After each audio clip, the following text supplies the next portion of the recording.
신명기 5장에서는 출애굽기 20장에 10계명이 반복되었죠.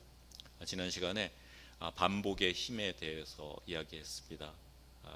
계속 우리가 이렇게 말씀을 매일매일 듣고 또 반복되죠. 그 반복이 우리 마음판에 하나님의 말씀이 새겨지게 하고 또 우리 삶에 체화되어서 드러나게 합니다.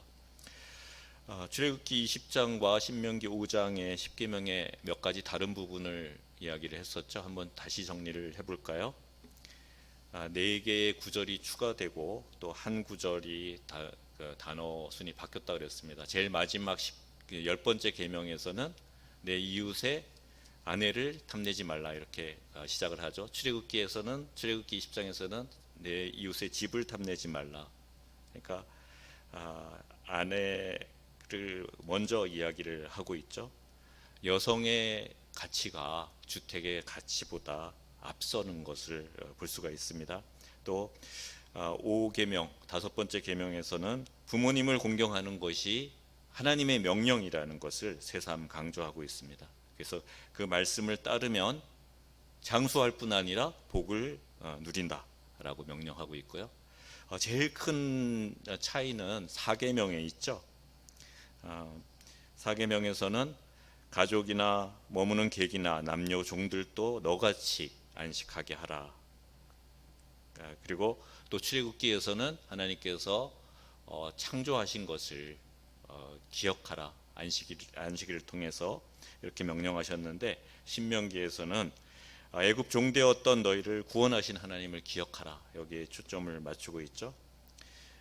이렇게 안식일 준수의 근거를 출애굽기 20장에서는 창조 사건에 근거하고 있다면 신명기 5장에서는 구원 사건에 근거하고 있습니다. 더 나아가서는 그 신약 시대의 주일 성수는 십자가에서 성취된 하나님의 구원과 새 창조를 서로 통합하고 있는 것을 볼 수가 있습니다. 이 4계명이 유난히 길죠. 우리가 흔히 1계명부터 4계명까지는 하나님과의 관계 속에서 지켜야 될 것, 이것이 하나님을 사랑하는 가장 기본적인 것이다라고 말씀하고 있다고 보고, 또 5번째 계명부터 10번째 계명은 사람과의 관계에서 지켜야 할 것, 즉 이웃사랑을 어떻게 할 것인가를 가르치는 것으로 그렇게 봅니다. 그런데 너같이 쉬게 하라라는 이런 그 말씀을 볼 때 이 4계명은 하나님 사랑과 이웃 사랑 그 두 가지를 다 품고 있는 계명이라고 볼 수가 있습니다. 하나님 사랑과 이웃 사랑, 이것이 10계명과 또 신명기 전체의 가장 핵심이 되는 내용이죠. 그래서 이 4계명이 그 두 가지를 다 품고 있다 보니까 정말 주의해야 될 정말 중요한 그런 계명인 것이죠. 중요하니까 또 길어지는 거예요. 또 비슷하게 긴 계명이 하나 있죠.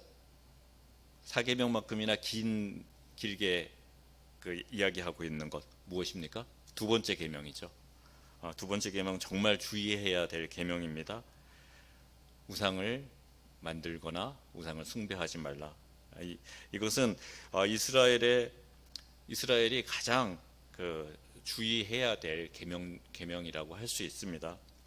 이스라엘이 구약의 긴 역사 속에서 바로 그것을 놓쳐서 하나님께 거듭거듭 경고받고 또 그래도 정신 못 차리면 하나님이 징계하시고, 또 징계를 당하면 그제서야 눈물로 회개하고 마음을 돌이키면 그럼 또 하나님께서 다시 보듬어 주시고 회복시켜 주시죠. 바로 이 2번째 계명을 놓쳐서 그들은 하나님께 이렇게 숱하게 매를 맞은 것입니다. 그러나 그것은 하나님이 그들을 사랑하기 때문이었죠. 말라기에 그것이 잘 나타나고 있죠. 내가 너희를 사랑하였노라. 그랬더니 이스라엘 백성들은 두들겨 맞은 기억만 나는 거죠. 주께서 어찌 우리를 사랑하셨습니까? 언제 우리를 사랑하셨습니까? 이렇게 반문을 하는 걸 볼 수가 있죠. 하나님은 이스라엘 백성이나 우리나 모두 하나님이 주신 계명을 잘 지켜서 우리 당대뿐 아니라 우리 자손들까지 대대로 복받고 살아가기를 바라십니다.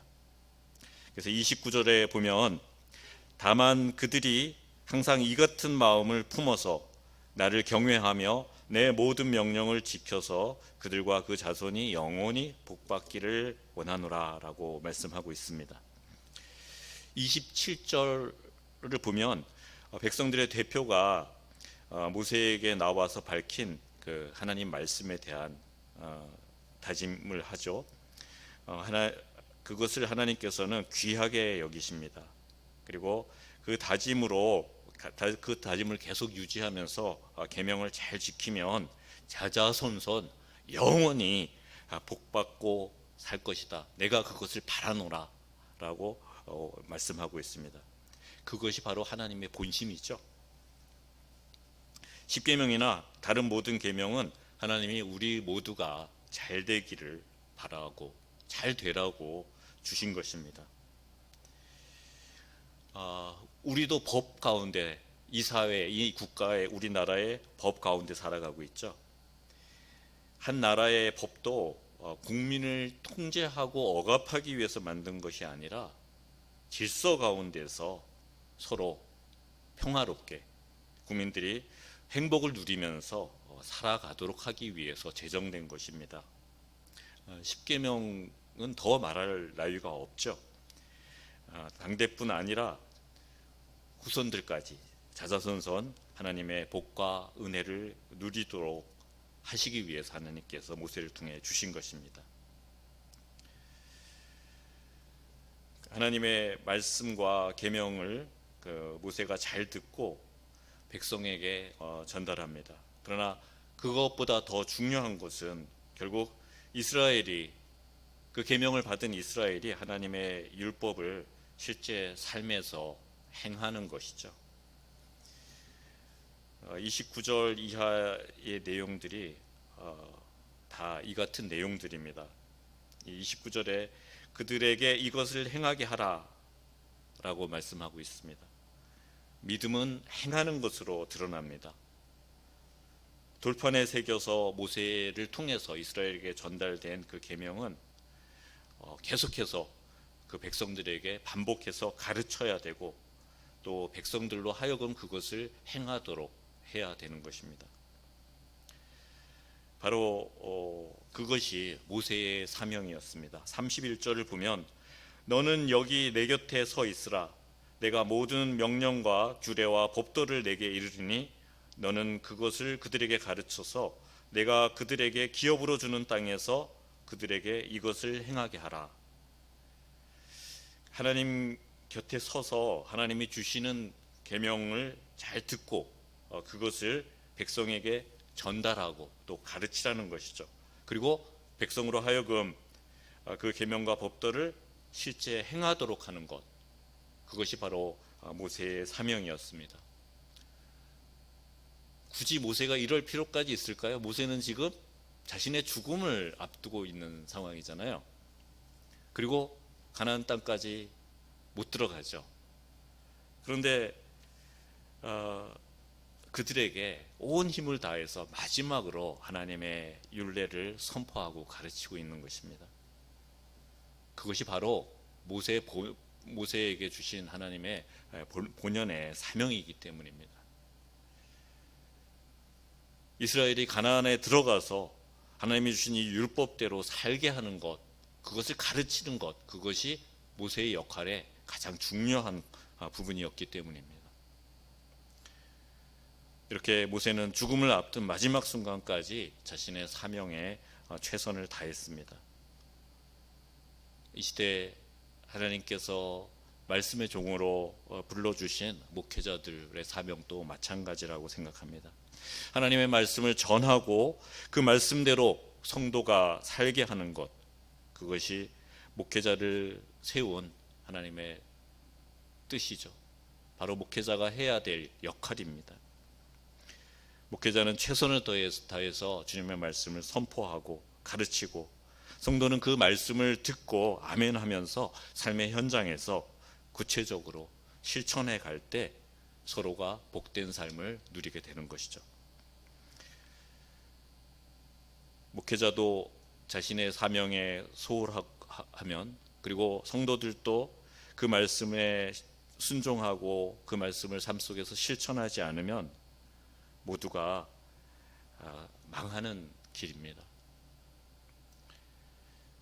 사실 이스라엘은 이 말씀처럼, 오늘 이 말씀처럼 각오와 다짐을 하나님 앞에서 했지만 그 결단한 바대로 살아가지 못했습니다. 그래서 하나님의 징계와 심판을 받습니다. 하지만 중요한 것은 바로 하나님 앞에서 결단하는 그런 모습이라는 것이죠. 참 아름다운 모습이죠. 우리도 계속해서 엎어지고 넘어집니다. 결단하지만 그 말씀을 우리가 제대로 지키지 못합니다. 그럼 어떻습니까? 다시 마음을 돌이키고 하나님 앞에 나아가면 하나님께서 품어주십니다. 하나님께서 기뻐해 주십니다. 바로 그것이 하나님께서 우리에게 허락하신 복된 삶인 것이죠. 32절 33절의 말씀은 백성이 그 하나님의 말씀을 듣고 자기 삶 속에서 구체적으로 실천하는 것이 무엇인가 라는 것을 드러내 보여주고 있습니다. 그들에게 약속한 하나님의 복이 어떤 것인가 밝혀주고 있습니다. 하나님의 말씀을 듣고 그대로 살겠다고 다짐하는 것, 그것만큼이나 어떻게 우리 삶 속에서 그 말씀을 적용하며 살 것인가 하는 것이 중요하죠.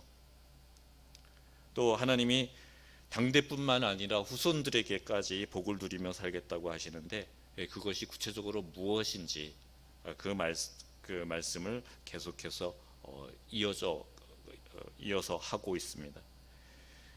우리가 하나님의 율례와 법도를 지키며 살 때 한 가지 중요한 원칙이 있죠. 그것은 바로 좌로나 우로나 치우치지 않는 것이어야 합니다. 우리는 믿음으로 하나님의 말씀을 쫓아 살아왔습니다. 그렇지만 뒤돌아보면 얼마나 우리 삶이 부끄럽습니까? 말씀이 우리를 이끌어 가시는 대로 주님만 바라보며 반듯하게 가야 되는데, 우리의 삶은 좌로 우로 왔다 갔다 하면서 때로는 엎어지고 자빠지고 이렇게 살아왔습니다. 32절을 한번 다시 볼까요? 너희 하나님 여호와께서 너희에게 명령하신 대로 너희는 삼가 행하며 좌로나 우로나 치우치지 말고. 하나님의 은혜로 우리가 여기까지 왔습니다. 이스라엘의 행보도 바로 이런 삶이었죠. 광야에서 단 일주일, 아무리 늦게 가도 보름이면 약속한 땅에 들어갈 수 있는데 그 40년의 시간을 이리저리 방황하는 그런 삶을 살아오지 않았습니까? 우리의 삶 역시 이렇게 위태위태하고 불안합니다. 주님이 보실 때 얼마나 딱해 보이실까요? 그래서 이스라엘 백성들에게, 그리고 우리에게 좌로나 우로나 치우침 없이 살아가라. 그것이 그렇게 살면 너희 삶에 복이 있을 것이다 라고 말합니다. 어떤 복입니까? 너희가 산다 라고 우선 얘기하고 있습니다. 잘 산다는 것입니다. 범사에 형통하고 풍성한 삶을 누리게 된다는 것입니다. 그리고 또 너희가 차지할 땅에서 너희 날이 길 것이다 라고 말하고 있습니다. 안정적인 삶을, 또 오랜 수명을 누리면서 살아가게 된다라는 것입니다. 그 삶은 나에게서 그치지 않고 너희들의 후손들에게까지 계속 이어질 것이다. 그렇습니다. 우리는 하나님께서 예비하신 이 은혜로운 삶을 마음껏 누려야 합니다. 그것이 하나님께서 기뻐하시는 일입니다. 요즘 수명이 많이 늘어났죠. 굶주림 없이 또 큰 어려움 없이 살아가니까 그만큼 수명이 늘어나고, 또 아파도 질병이 와도 좋은 약으로 치료가 되니까요. 그렇지만 긴 수명을 누린다고 해서 다 복된 것은 아니죠. 불행한 장수도 있습니다. 질병으로 고통받으면서 살아가는 것. 하나님께서는 우리의 삶 가운데 이 병 중에서 살아가는 것 기뻐하시지 않으시겠죠. 우리 역시도 장수를 원하지만 이렇게 병 가운데 고통받으면서 장수하고 싶지는 않으실 것입니다. 그것은 어쩌면 복이 아니라 저주라고도 할 수 있을 것 같습니다. 복된 장수는 무병장수라고 할 수 있죠. 그리고 또 아무리 장수한다 그러더라도 후손이 번성하는 것을 보지 못하면 그것도 복된 일이라고 할 수 없을 것입니다. 요즘 주변을 보면 장수하시되 참 궁핍하게 살아가시는 분들이 많이 눈에 띕니다. 그것도 이상적인 장수라고 할 수 없을 것입니다. 건강하고 또 생활과 환경의 조건이 안정되게 뒷받침되는 그런 장수, 그것이 가나안 땅을 목전에 두은 이스라엘 백성들에게 하나님께서 하시는 약속입니다. 그런 삶을 누리기 위해서는 좌로나 우로나 치우치지 말아야 하는 것이죠. 한결같은 믿음으로 하나님의 말씀대로 살아가려고 애써야 되는 것이죠. 우리가 삶을 통해서 하나님이 안도하시도록 한다면, 그래 저거야. 욥을 보면서 사탄에게 그가 의인이다 라고 자랑하였듯이 우리 삶을 보면서 하나님께서 안도하시고 우리의 삶을 기뻐하실 수 있다면, 그러면 우리의 삶이 잘 살게 되는 것이죠. 우리에게 허락하신 우리 삶터, 우리의 보금자리에서 우리의 수명을 길게 하실 것입니다. 가장 쾌적하고 안정적이고 아름답고 건강한 그런 삶을 누리며 살아갈 수 있게 하실 것입니다. 물론 때로는 하나님께서 특별히 귀하게 사용하시기 위해서 순교의 길을 가도록 하실 수도 있을 것입니다. 어떤 자리에 우리가 서든지 우리는 하나님을 바라봐야 된다는 것이죠. 그리고 하나님께서 이끄시는 대로, 하나님께서 명하시는 대로 그것을 우리 삶 속에 이루며 살아가야 되는 것이죠. 우리 모두의 여생이 얼마 남았을지 아무도 모릅니다. 올 때 순서대로 불러주시지 않으시잖아요. 그렇지만 우리가 살아가는 모든 인생이 하나님께 기쁨 드리는 인생이 되기를, 그래서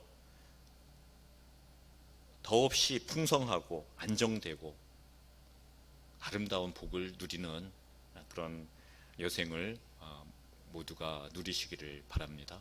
하나님의 뜻 앞에 집중하면서 오늘 우리 삶이 하나님께 올바르게 맞춰지기 위해서 버려야 될 요소들이 무엇인지, 또 붙잡고 나아가야 될 것이 무엇인지 다시 생각하면서 하나님께 우리의 삶을 내어놓고 하나님 성령님께서 이끌어 주시옵소서, 이렇게 간구하는 시간이 되었으면 좋겠습니다.